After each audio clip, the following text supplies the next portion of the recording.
Estas son las novedades de los deportes. Nosotros trasladamos cámaras y micrófonos al set principal para que comience la entrevista y el análisis del tema de esta noche, el primer tema. Así que Mariano, Carmina, buenas noches. Adelante. Gracias, buenas noches, bienvenidos al segmento de a las 8:45. Hoy en la noche tendremos junto a Carmina Valdezal el gusto de coordinarte y llevar a cabo las entrevistas y los debates previstos para esta noche. Los anticipo. El primero vamos a hablar del decreto 4/2020, el cual fue aprobado ayer por la noche por el Congreso de la República y se refiere a las reformas que se realizaron a la ley de organizaciones no gubernamentales y también las reformas al Código Civil. Con eso lo vamos a tratar con dos especialistas y en la segunda entrevista, lo anticipo, vamos a hablar de estas conversaciones, de este acercamiento que ha habido entre el Ministerio de la Defensa y las autoridades del gobierno de los Estados Unidos para profundizar la colaboración en diferentes aspectos de la seguridad nacional. Carmina, buenas noches. Buenas noches, Mariana, ¿cómo estás? ¿Lista para las entrevistas? Así es, muy buenas entrevistas esta noche. ¿Te preparaste leyendo el 4/2020? Por supuesto. ¿Completo? No. No. ¿Y las enmiendas? Con enmiendas. Bueno, por supuesto que eso es lo que hay que entonces ponerle estamos listos, mucho más énfasis. listos para llevar a cabo la primera entrevista. Le doy la bienvenida a los dos especialistas, al señor Hermel Velázquez, coordinador de ONGs Consultores, y también al licenciado Walter Martínez, asesor fiscal y financiero, socio de la firma Deloitte. Ambos bienvenidos, buenas noches, gracias por aceptar la invitación. A ustedes, bueno, muchas gracias. Ustedes saben, han escuchado, se ha levantado una enorme polémica, grandes controversias a partir de que el Congreso de la República tomó la decisión de recuperar la iniciativa 5257 que ahora se traduce en el decreto 4/2020. Básicamente son dos capítulos. En el primero se hacen reformas a la ley de ONGs, un decreto del año 2003, y en la segunda parte, en el segundo capítulo, se hacen varias reformas al Código Civil. Importante, el decreto 106 es de los años 60, o sea, dos cuerpos legales vigentes son reformados para, en primer lugar, así lo dice el decreto 4/2020, para facilitar la inscripción de organizaciones no gubernamentales, pero al mismo tiempo centralizar el registro de las mismas e introducir algunos elementos que fortalecen la rendición de cuentas. Y en la parte del Código Civil, pues básicamente se hace una congruencia entre una normativa de los años 60, el decreto 106, y lo que hoy son ONGs. En aquel entonces no se conocían organizaciones no gubernamentales bajo esa denominación. Último dato, en la legislatura anterior se conocieron dos dictámenes. El primer dictamen fue muy criticado porque precisamente imponía barreras bastante altas para la inscripción de ONGs en Guatemala. Eso no sucede en el segundo dictamen, que es el que se conoce y el que fue aprobado, y también hay que recordar de que se hicieron algunas enmiendas para eliminar elementos que fueron muy criticados o que generaron controversias. Con esa introducción le pido a Hermel Velázquez que nos haga una evaluación general de cómo ve este decreto 4/2020. Usted estuvo por muchos años como director ejecutivo de CONGECOP, por lo tanto conoce todas las entrañas mismas del movimiento de organizaciones no gubernamentales en Guatemala. No, gracias, buenas noches. Sí, quizá una primera cuestión que a nosotros nos gustaría dejar clara desde el sector de ONG es que la fiscalización que tanto se refieren los señores diputados, el mismo señor presidente hizo una declaración hoy sobre eso, la fiscalización de nuestros recursos no es un problema, digamos, no es un problema en dos sentidos. Primero, nosotros no nos oponemos a ella, no tenemos ni siquiera forma de oponernos. Nos parece legítimo y legal, entonces no tenemos un problema con la fiscalización. Segundo, a nuestro juicio, esta ley que fue aprobada el día de ayer no agrega elementos nuevos, mucho menos novedosos, al tema de la fiscalización que ya venimos sufriendo, para decirlo de alguna forma, desde hace años. Por ejemplo, eso de inscribirnos en la SAT, bueno, es una cosa que hacemos desde hace mucho tiempo, es muy normal.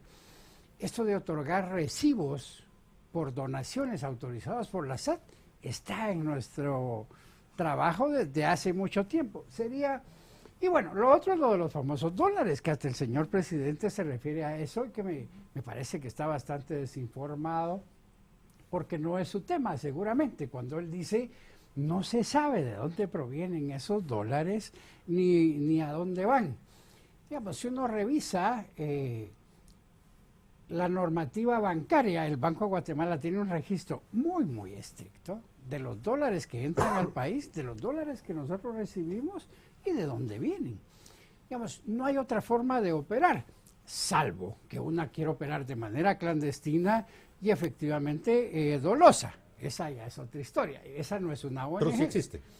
Pero esas son aparatos que no son ONGs, No, digamos. pero existen para esas dejarlo figuras claro. organizativas que sí trabajan al margen de la ley. Puede ser que existan gavías, eso en todos los sectores seguramente, que adoptan diversas formas. Ahora, el otro elemento que nosotros quisiéramos señalar de entrada nada más, es que nosotros propusimos, cuando se discutió esta iniciativa en el 2017, nosotros sí propusimos que se tomara en cuenta y se normara de alguna forma el hecho de que algunas ONG estaban siendo constituidas por políticos, digamos, o funcionarios en turno, diputados o alcaldes, y que a través de ellas hacían maniobras financieras, digamos, que les permitían esquilmar fondos públicos o realizar algunas obras de construcción o asignarlas más bien porque colocaban a las ONG para que hicieran licitaciones. Nosotros propusimos eso a los señores diputados a través de la Comisión de ONG del Congreso, no fue aceptado.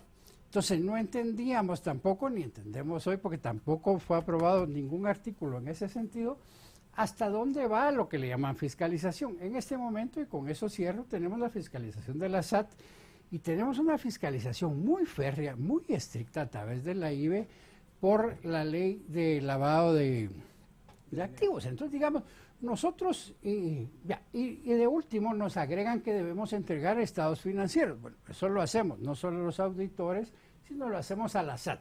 Entonces, en síntesis, el tema de la fiscalización no es un problema para el sector que trabaja efectivamente, y segundo, la ley en eso no abona figuras novedosas, ninguna figura novedosa. Señor Martínez, el licenciado Martínez, perdón. A ver, aquí hay un tema, la fiscalización creo que estamos claros para que sea instituida legalmente en nuestro país, debe de cumplir todos los requisitos que habla el señor Velázquez. Sin embargo, creo que el espíritu de la ley, que no sé en el fondo, me queda la duda, tal vez usted nos explica si realmente lo cumple, se debe más bien a la fiscalización por engaño. Me explico, vengo yo y pido a un país donante de la Comunidad Europea fondos para ayudar a esta comunidad de campesinos en riegos, en sistemas de cultivo, etcétera, y ¿qué sucede? Lo saco a manifestar.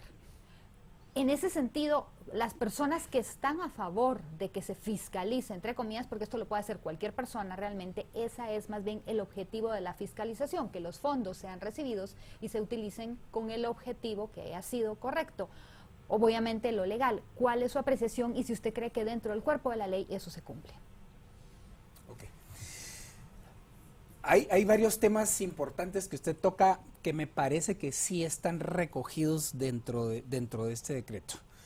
Y en efecto, este decreto, como finalmente es aprobado, difiere, me parece a mí, en temas sustanciales de cómo estaba la iniciativa que comienza a ser discutida en el año 2018.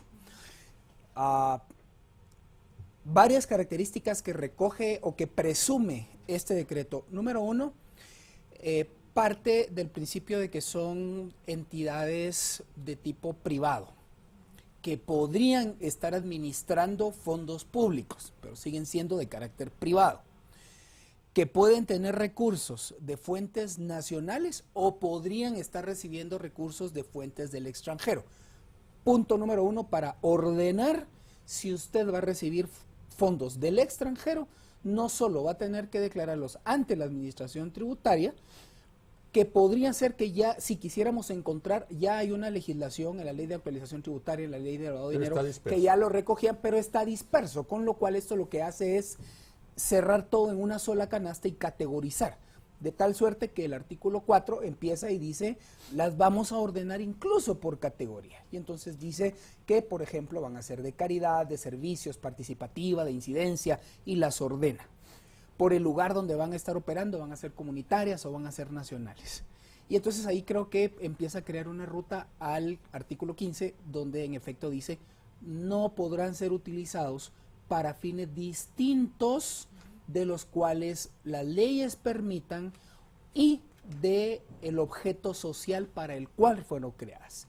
Y entonces ya hay una prohibición, y dentro de eso una prohibición expresa a generar cualquier desorden público, en cuyo caso se puede generar, y hay un elemento importante ahí, un proceso de cancelación cuyo procedimiento va a estar normado en el reglamento, porque hay un reglamento pendiente que yo creo que va a tener bastantes cosas interesantes para poder platicar.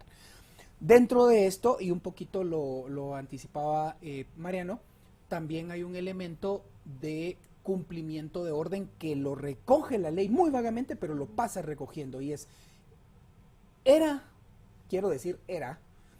una práctica que yo creo un ente no lucrativo, una organización no gubernamental, y resulta que pongo a trabajar ahí a los hijos, a los primos, a los sobrinos de corporaciones o de otras organizaciones como una fuente para asignar recursos y no pagar los impuestos correspondientes. Eso también se recoge y queda prohibido.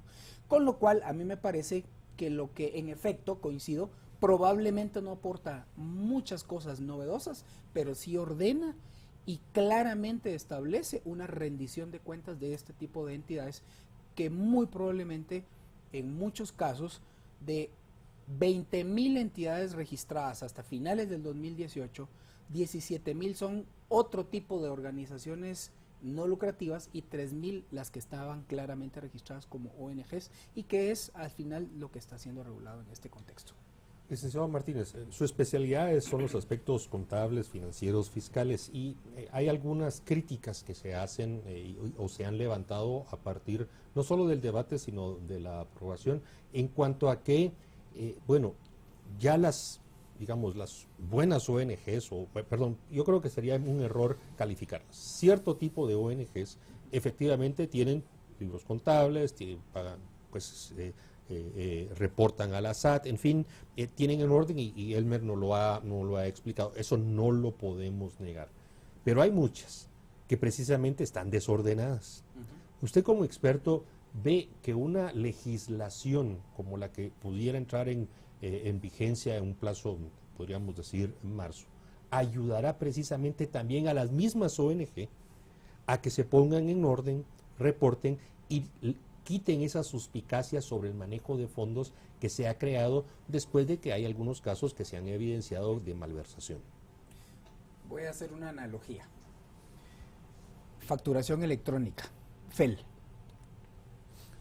Necesariamente para implementar facturación electrónica junio del 2021, toda empresa que esté operando en Guatemala tiene que tener implementado el sistema de facturación electrónica. ¿Qué demanda eso? Internet, conectividad y sistemas de facturación que pueden estar enlazados directamente a la administración tributaria. Hay una plataforma que la SAT ya creó, que es una agencia virtual de SAT, a través de la cual yo puedo utilizarla para facturar sin tener ningún costo asociado. Esa plataforma va a ser gratuita para los contribuyentes. El gran comentario es, ¿qué hace un pequeño establecimiento, una pyme que está operando en el interior del país, en una aldea donde hoy no hay? ¿Qué va a pasar? Va a llegar la energía eléctrica, va a llegar el internet y va a llegar la conectividad. Es cierto que hay una presión, es cierto que faltan condiciones, pero también es cierto que cuando uno lo quiere ver desde ese ángulo, se está desarrollando y presionando una ruta a través de la cual va a llegar el desarrollo. ¿Qué pasa con este tipo de ONGs? Yo diría que dentro de este segmento del conglomerado de negocios del país, o del quehacer nacional, también se da la operación, llamémosle informal, como le llamamos economía informal. Puede haber, o seguramente hay, una interesante cantidad de ONGs que hoy operan dentro de esa economía informal y que administran fondos y que están operando. Y no voy a calificar, simplemente no están siendo registradas ni reguladas. Por supuesto que yo soy un 100% partidario de que el orden favorece la eficiencia, la eficacia de alcanzar los objetivos de una entidad. Entonces, llevar registros y libros contables ¿Qué mejor si de manera electrónica? Un control de inventarios, un control de cuentas por cobrar, un control de los ingresos, hacia dónde están yendo, cómo estamos gastando. Eso definitivamente que siempre va a ser positivo para cualquier tipo de organización, lucrativa o no lucrativa. Licenciado Velázquez, hay una parte bastante creciente del sector privado que también se está oponiendo a esta nueva ley. El sector privado organizado, ciertas fundaciones conocidas como el Movimiento Cívico Nacional, por ejemplo, se están manifestando en contra. ¿Cuál es su opinión a ese respecto? Mire, lo que sucede es que a juicio nuestro, digamos, esto que ustedes le llaman ONG operando en la informalidad no existe. Ese criterio lo hemos compartido con colegas de sectores de la iniciativa privada y eso. ¿Por qué no existen? A juicio nuestro. Porque mire, es imposible, o por lo menos nosotros nunca hemos conocido un caso, que una entidad cooperante, internacional o nacional, otorgue fondos de esa forma. No es posible. Primero esta gente necesita certificar que entregó los fondos, necesita obviamente un recibo, y un recibo autorizado legalmente. Entonces, esto de si hay grupos sociales que operan así, no son ONG, eso es claro. Lo segundo, sobre lo que usted decía, ¿por qué hay oposición? Mire, a juicio nuestro y de algunas entidades como las que usted mencionó, adolece de fallas técnicas en relación al sector, la ley. La tipología que hablaba el licenciado. A juicio nuestro, que vivimos en este mundo, esta tipología no está técnicamente sustentada. Obviamente una tipología que lanzaron los diputados, pues está bien, pero no la está crítica bien. específica o el señalamiento específico que hace a qué es, que no les gusta la tipología, es restrictiva, es muy amplia, es discrecional. En fin, ¿cuál es el comentario específico al respecto? Sobre la tipología tiene dos problemas a juicio nuestro. Uno es que pretende hacer una tipología de ONG, le llaman ellos según su orientación, y ahí hablan de caridad, religiosas, etcétera. Pero la luego, religiosa fue eliminada. Pero luego, sí, no me he fijado en la adición. Luego rematan y dice según su forma de constitución. Entonces dice, según su forma de constitución pueden ser de desarrollo, asociación, etcétera. Lo de asociación está bien, pero según su forma de constitución no tiene nada que ver con que sea desarrollo o no. O sea, se puede constituir como fundación y hacer desarrollo. Se puede constituir como asociación y hacer Pero eso no está desarrollo. limitado, eso puede ser así. No, O sea, usted está dando la razón de que efectivamente se habilita la posibilidad de que una organización no gubernamental, ya sea por su naturaleza o por su orientación, lo pueden mezclar y trabajar sin problema alguno. No, esa es nuestra crítica. Nuestra crítica es a que no esté elaborado de forma técnica esto. Sí, está mal Velázquez, puesto. pero es la cuarta Ahora, vez que lo dice, pero le pido que sea más específico porque las generalidades... No, si yo fui a lo concreto, mi ejemplo es muy concreto. Dice en el inciso C que una forma de categorizar a las ONG, dice, es por su forma de constitución. Sí. Entonces, luego arrancan y dicen de desarrollo. Eso no tiene que ver con la Pero forma es que de la ley, constitución. el decreto del 2003 dice organizaciones no gubernamentales de desarrollo. Así se denomina la ley del 2003. Claro, no, en eso Entonces, yo estoy de acuerdo. Pero ¿cuál es lo antitécnico ahí? Esa, que digamos, no es por su constitución que uno se define de desarrollo, es por sus fines. ¿Ya? Ahí hay una diferencia profundísima, Mariano, muy profunda. Pero luego voy a otra cosa en ese sentido. La ley como quedó aprobada habla indistintamente de fundaciones, asociaciones y dice y ONG. Pero ese es en el capítulo en el capítulo de las reformas al Código Civil. Ahí recoge lo de fundaciones y... Es que así está en el Código Civil actual. No, yo estoy de acuerdo. La crítica sería... La crítica es que a nosotros nos parece que cuando intentan direccionar la ley, y los señores diputados no la direccionan en un sentido, digamos, lineal o directo, sino hablan de ONG y dicen según la ley de ONGs. Luego hablan de asociaciones en algún momento y dicen, incluso agregan las asociaciones de barrio, los clubes deportivos, etcétera, serán sujetos de esta ley. Entonces a nosotros nos parece que ahí es Velázquez, difuso. Pero voy al punto. Con todo respeto, sí. Con todo respeto. Vea, esto ha sido tan controversial que la exactitud en los comentarios ayuda a eliminar la desinformación. Exacto. En el capítulo 2, que se refiere a las reformas del Código Civil, Ajá. lo que se dice es que las ONG se regirán bajo la ley específica, nada más.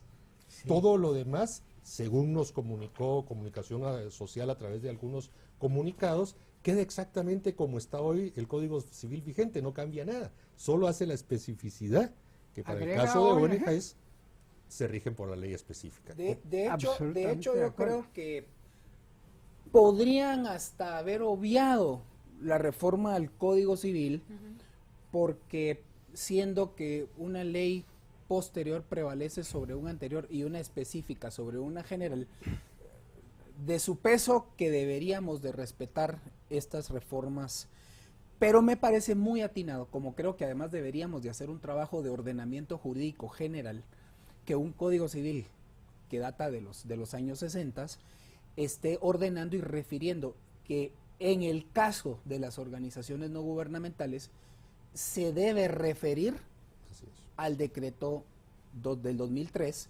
con las reformas que Incorporar. correspondan. Entonces, yo creo que las reformas al Código Civil lo que están haciendo es simplemente generar o redondear un ordenamiento y referir a donde deberíamos de estar realmente llegando, que es a la ley de ONGs en el decreto 2-2003.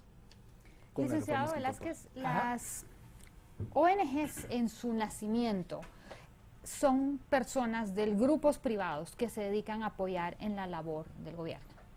Así de simple. Cosas donde el gobierno no está llegando, entonces vienen estas personas, las iglesias y estos comités, en teoría, y van a apoyar. Como hablaba en el ejemplo donde comencé, de una comunidad campesina donde les enseñan técnicas de riego, siembra, etcétera. Ok, ¿qué sucede ahora que se ha invertido el papel y estas asociaciones están, muchas de ellas, no todas, no vamos a generalizar, creo que la mayoría cumplen una misión muy importante en este país, están influyendo en la política partidista local? ¿Cómo se eliminan esas cosas de que nacen con un fin, en Ajá. efecto, y se están desviando? Y puede verse desde cualquier ideología, simple y sencillamente se están desvirtuando. Dos cosas diría yo sobre esto. Primero, sobre el punto anterior. La referencia nuestra no es estrictamente a la reforma del Código Civil, sino que nos parece que es difusa la ley en sí misma cuando utiliza las figuras ONG, asociación, porque en el caso de asociación, no olvidemos que las iglesias evangélicas están constituidas como asociaciones. Entonces, no es claro acá qué va a pasar con ese tipo de ONG, que son iglesias realmente, ¿no? No es claro en la ley. A eso me refería cuando Mariano intentaba hacer una aclaración. Sobre lo que usted dice, nosotros las ONG en general somos grupos sociales que nos autoorganizamos, digamos, es decir, nadie nos organiza con determinados fines. Nosotros hacemos opiniones sociales e incluso opiniones políticas en nuestra calidad de ciudadanos. Esto algunas veces quizás se interpreta como que estamos teniendo injerencia en temas del debate nacional, pero es que eso es así. Digamos, nosotros operamos adentro del Estado sin ser parte del Estado, pero operamos dentro del Estado y operamos alrededor de política pública. Entonces hacemos propuestas en relación a política pública, obviamente. Siendo entidades privadas. Sí, pero hacemos opiniones, somos ciudadanos, eso prevalece. Si usted se refiere a ONGs quizá que apoyan partidos políticos, esa sí ya es otra cosa, digamos. Porque Pero las hay. yo no las conozco, pero puede ser que las haya, usted quizá las conoce. Digamos, en el sentido de que nosotros lo que hacemos es opiniones sobre política pública, sobre el presupuesto, etcétera. Ahora, ONGs que apoyan partidos políticos, efectivamente esa sería una desviación, digamos, de su esfuerzo. Pero ONG que apoyan movimientos ciudadanos, sí, efectivamente las hay. A nosotros nos parece lícito, absolutamente lícito y legítimo desde la perspectiva que somos ciudadanos. Por eso nos preocupa, y con eso cierro yo y me adentro al otro paso. ¿Por qué nos preocupa? Y algunas de las entidades han manifestado que hay posiblemente violaciones al derecho de organización, a las garantías constitucionales, etcétera. Cuando se refiere que las ONG, que alteremos el orden público, sin definir qué es orden público o cómo se debe interpretar, sino que lo refiere al Eso está en la reglamento ley de orden y nos público. lleva a la ley, ahí voy, y nos lleva a la ley de orden público del 63, lo cual contradice absolutamente el argumento del presidente del Congreso cuando dice la ley está modernizándose. No se está regresando al 63. Entonces, ¿cuál es la preocupación ahí? Deja en el director, dentro de otros, en el director del registro de personas jurídicas del Ministerio de Gobernación, la potestad o la facultad de que él de oficio pueda pedir la cancelación de una ONG cuando a su criterio ésta esté alterando el orden público. Nos parece a nosotros... Después de agotar el debido proceso. No, voy, sí, pero voy. No, pero es que después, es que es importante, licenciado Velázquez, que el tema del debido proceso se introdujo en una enmienda Sí, aprobada por eso, sí. los mismos diputados. Claro, ahí dice, sí. O sea, sí hay un debido proceso en este y no hay momento una discreción arbitraria. hay una discrecionalidad absoluta en el paso 1. Cuando él decide, dice, esta ONG está violando el orden público. Por lo tanto, le inicio proceso de cancelación. Y luego sí, la ley además prevé que se puede interponer un recurso de revocatoria frente a la resolución. Debido proceso contra el garantizado. ministro. Exactamente. Ahora, lo que nosotros alegamos, porque nos parece que el país debe ir avanzando, y ahí es donde nos hemos encontrado con estas de la iniciativa privada que piden reglas claras, nosotros nos parece que esto debe ser claro, que es un punto tan profundo y tan delicado, el de pedir la cancelación de una organización social que no puede estar en manos de un funcionario ni de este nivel ni de un funcionario de la seguridad del Estado. Nos parece un Licenciado peligro Martínez, para la democracia. Aquí se han mencionado temas que son de los sustantivos y agradecemos la explicación de las preocupaciones que puede existir. Ahora, una pregunta que es importante. El REPEJU, el Registro de Personas Jurídicas, ¿ese es un registro público? ¿Es un registro creado por ley? ¿Es un registro garantizado? Y precisamente cualquier organización, no necesariamente ONG, sino de orden civil, va y hace su inscripción, solicita su inscripción. Ahí van las iglesias, ahí van una serie. O sea, no es un invento nuevo, no es algo discrecional, sino tiene toda una norma específica que corresponde dentro de la ley del organismo ejecutivo a las funciones del Ministerio de Gobernación. ¿Es así o yo estoy hablando cosas que no son? Yo creo que, por supuesto que definitivamente que sí, es, digamos que es un ente que agrupa o centraliza a este tipo de personas jurídicas que claramente la ley además dice que son distintas de los miembros que la integren. Y entonces sí hace una separación y es necesario sí tener un registro de este tipo de organizaciones. Algo que yo quiero aportar del comentario de la discusión que recién se tenía es que una sociedad anónima tiene una escritura constitutiva y un objeto. Una ONG tiene una escritura que la constituye y también tiene un objeto social. Lo que recoge este decreto es que no se puede permitir que los fondos que se reciban de cualquier fuente que sea se destinen a fines distintos del propósito social para el que fue constituida esta organización. Y entonces yo ahí creo también hace sentido, y por supuesto que en ningún objeto social estaría utilizar los fondos para, por ejemplo, un fin político que provoque un desorden público, bajo el caso que fuera. Entonces yo diría que más allá de en sí causar un desorden público, en realidad la pregunta sería, ¿se está violando el objeto social para el cual fue creada una ONG porque los recursos se están destinando a fines que no son los que están recogidos ahí? Y si sí, entonces cabrá, y de hecho en la enmienda dice que se va a iniciar un proceso de régimen sancionatorio que puede llegar a una cancelación, pero eso habrá que esperar el reglamento, pero como quedó escrito finalmente, no va directo a la cancelación, sino que habla de un régimen sancionatorio que además es apelable a través de un recurso de revocatoria ante el Ministerio de Gobernación. Estado de Derecho garantizado en una república. Por lo tanto, yo diría que, y un poco lo decía señor Elmer al inicio, y hoy justamente lo hablaba con un directivo de una ONG grande en Guatemala, me decía, nosotros personalmente no tengamos ningún problema. Tenemos registros contables, estamos tributando adecuadamente, nuestra gente que trabaja con nosotros cumple con lo que tiene que cumplir. En realidad no vemos que esto nos genere ningún tipo de preocupación importante. El tiempo corre y hay un tema. Usted lo mencionó, yo creo que es importante que lo amplíe.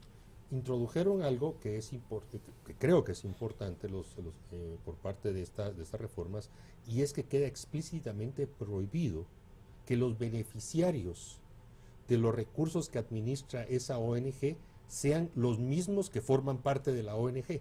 Está. Eso ayuda al orden, eso ayuda a la rendición de cuentas, ¿eso es correcto haberlo hecho? De hecho, yo le diría que eso ya estaba incluido dentro de la ley de actualización tributaria para propósitos de organizaciones no lucrativas en general. Pero otra vez, hay una categorización distinta de entidades no lucrativas para efectos de lo que establece la ley del ISR, y el decreto específico 2003 reformado lo que dice es, dentro de estas categorías, específicamente yo quiero asegurarme de que no haya beneficiarios. Es más, en uno de los primeros artículos dice que solo se va a permitir la reinversión de los excedentes, entiéndase utilidades, para los mismos fines sociales para los cuales las entidades fueron creadas. Entonces, creo que de alguna manera eso sí es bueno, que se esté restringiendo que los fondos sirvan para el propósito para el cual no una para ONG fue esconder creada. patrimonios, no para beneficiar a familias propias que se constituyen como tales. Eso. Licenciado perdón, Carmina, perdón, esta vez sí me excedí, le pido disculpas. Un poquito nada más. Licenciado Velázquez, ¿considera usted que si el presidente no veta la ley, que ya dio señales de que no lo va a hacer, y en la Corte de Constitucionalidad esta ley sigue adelante, cree usted que tienen algún impedimento las ONGs para seguir actuando o pueden seguir adelante con esta ley? Algunos abogados que no están a favor de la ley coinciden en que a fin de cuentas sí se puede seguir trabajando con ella. ¿Cómo lo mira usted? Mire, dos cosas. La primera sobre el registro en el Ministerio de Gobernación, igual lo venimos haciendo desde hace muchos años, antes lo hacíamos en la MUNI, luego cuando se crea la ley del RENAP pasamos a ese no es un problema para nosotros. Lo segundo, la discrecionalidad, yo solo quisiera dejar marcado que sí nos parece que es discrecional el artículo. Sobre esto de reinvertir la plata, el excedente, si es que hay en la propia obra social, generalmente está también en los estatutos. Correcto. Aparte de que ya está en la ley, nuestros estatutos lo mandatan y nuestros estatutos los aprueba el Estado. ¿Quién vigila eso? O sea, cualquier excedente se va para acá. Lo otro que usted dice, mire, nosotros, como le decía, operamos dentro del Estado. Y si el Estado toma esta determinación, lo ratifica el presidente, lo sanciona, la Corte también, tenemos que operar bajo esas normas. Estamos dentro del... No tenemos para dónde. Y el que no quiera tendrá que cerrar la tienda y se va a su casa. No es lo que el sector y el movimiento de ONG estamos pensando. Sí vamos a dar una batalla, nos parece que la discrecionalidad en un país de institucionalidad débil como el nuestro no es correcta, no es correcta. Y sí creemos que el fondo de la ley es discrecional y orientado, digamos, hacia un amedrentamiento a la organización social. Entonces, vamos a mantener nuestra lucha. Particularmente el artículo 25, ¿considera usted? Es el de la disolución y el otro, creo que es el 13, el que se refiere a la cancelación, aun y cuando le agregaron eso, que está bien, que haya un proceso. Nos llama mucho la atención de que se tire hasta el reglamento. Nos parece que por lo menos debió haber tenido 2 o 3 artículos explicativos y luego irse al reglamento, pero mandarlo al reglamento no nos parece correcto. Esa es nuestra visión y entonces sí insistimos en eso, y si esto es aprobado por todas las instancias legales de este país, vamos a operar bajo esas normas. No tenemos opción, pero sí vamos a dar una batalla porque creemos que hay derechos sociales y derechos de organización y de expresión que están en riesgo con esta redacción. Y para ir terminando, y sus conclusiones, licenciado Velázquez y después al licenciado Martínez, ¿qué es lo que se pone en riesgo en lo concreto con una norma como la que fue aprobada ayer por el Congreso? A juicio nuestro se pone en riesgo el derecho a organización y expresión por 2 situaciones. El derecho a organización, porque a nuestro juicio la ley, digamos, desanima las posibilidades de organización. ¿Por qué? Hay un artículo que en una enmienda ayer se arregló y decía, por ejemplo, es el artículo 6 bis, que decía que las responsabilidades de las ONG se amparan con el patrimonio de la ONG y de sus asociados. Ese era un terror terrible, ¿no? Pero ayer eso se quitó, hay que reconocer. Solo quedó que la ONG responde por su Con su patrimonio. Ahí no hay parada. Es. Entonces, eso es claro. O sea, si ya no está, ya no es un riesgo. Ya no es un riesgo. Y el otro elemento es en la libertad de expresión. ¿Por qué pensamos nosotros eso? Porque conversando con los señores diputados sobre el espíritu de su propuesta, ellos lo que decían es, si usted se dedica a salud, debe entonces dedicarse a poner inyecciones, etc. Es una gráfica nada más. No debe hacer opiniones políticas sobre el sistema de salud, ni sobre cómo debe ser la salud en ese país. Entonces, eso nos parece limitante de nuestra pero queda capacidad habilitado de de que expresión. también esa ONG de salud sea de incidencia y a través de la Sí, incidencia pero ese puede es- pronunciarse. sí. Licenciado Martínez, 1 minuto, 2 minutos de conclusiones, recomendaciones que usted ha... Perfecto. Yo creo que es una ley que ordena, que establece claras reglas de rendición de cuentas, que tal cual también se está haciendo con el sector privado lucrativo, establece procedimientos y controles sobre el manejo de fondos a través de la ley de lavado de dinero y la opción que tiene de acceder a información bancaria por parte de la administración tributaria. Se delega un peso importante en la administración tributaria, en la SAT y también en la Contraloría de Cuentas, que se sube a ese barco cuando se estén administrando fondos de orden público. Y yo creo, honestamente, que no hay nada de malo en eso.